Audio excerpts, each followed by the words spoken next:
In an instant, there were small changes in the general schedule on Fox, and it really took us by surprise.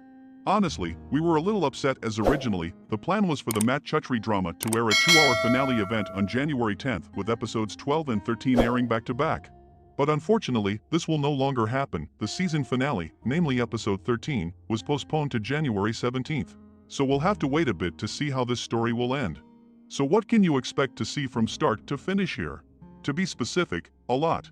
You're going to see an enormous crisis potentially sink Chastain, while Conrad has some huge decisions to make when it comes to the future.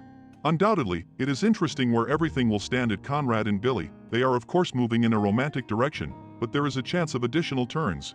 Let me remind you that the official synopsis reads, Conrad is pulled away from celebrating Gigi's 6th birthday when Sammy comes into Chastain with a 104-degree fever, and Kit must call in a favor for treatment.